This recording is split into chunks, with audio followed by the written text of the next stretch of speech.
I guess at least it was something different.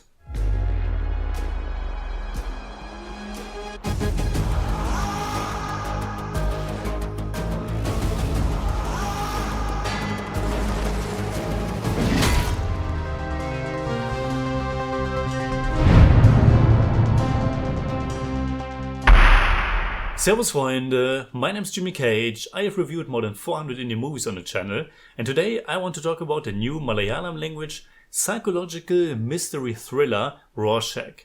It was directed by Nissam Basheer, written by Samir Abdul, and it stars Mammootty as Luke Anthony, an NRI businessman from Dubai who comes back to Kerala. At first, it seems as if he's looking for his missing wife. He tells the police that they had an accident. He doesn't quite know what happened, and now his wife is missing. It doesn't take long until it's revealed that that's not really the truth. Rorschach is a mystery, and as the movie progresses we try to find out what Luke Anthony is really doing here. What happened in his past, what kind of man he is.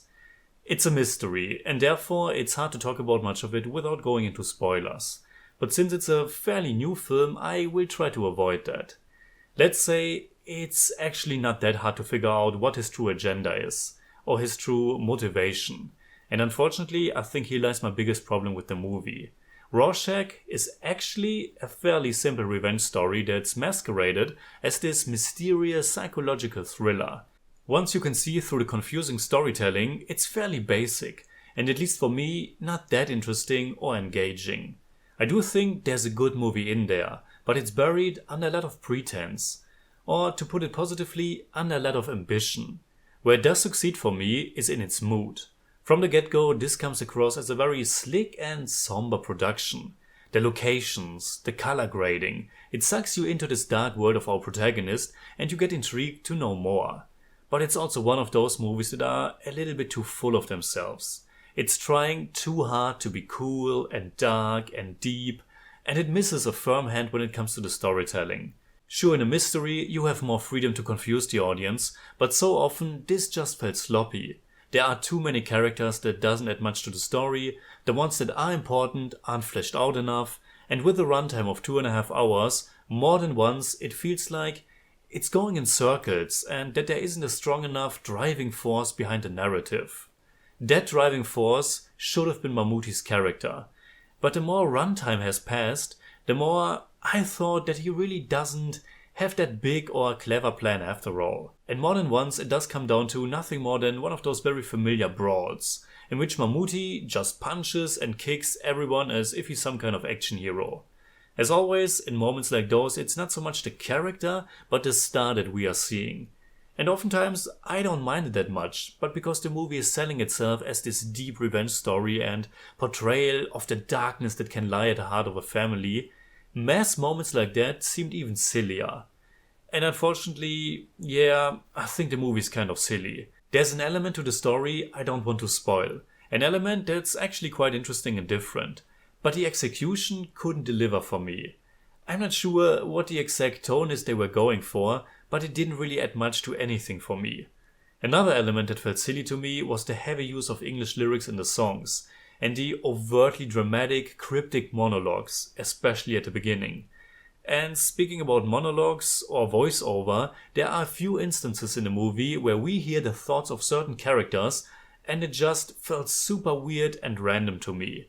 Because it's not our protagonist, but some side characters, and it feels like it's just there for us to understand what's happening, or maybe to give the movie kind of a dark, twisted, poetic touch, I don't know. As far as Mammootty goes, he's fine. It's very impressive how good he still looks in his 70s, and if there's someone I accept playing a 20-year younger character, it's probably him.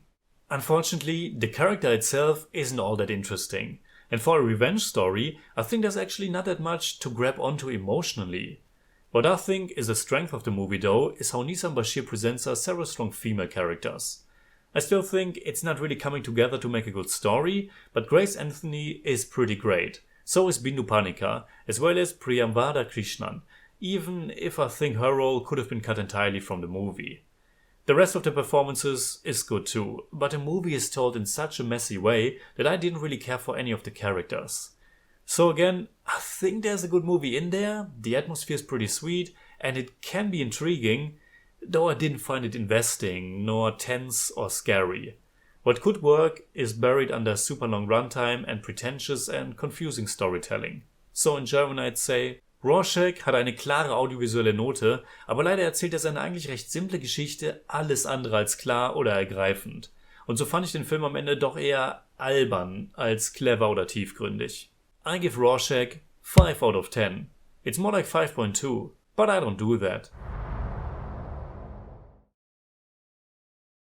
Alright, that's it like always. Comment below and let me know what you think about Rorschach. You can hit me up on Twitter, Instagram and Letterboxd and also on Patreon, simply at @TheJimmyCage. And if you enjoyed this episode, please give me a thumbs up, share, subscribe, whatever you like. And make sure you hit that bell for all I have to tell.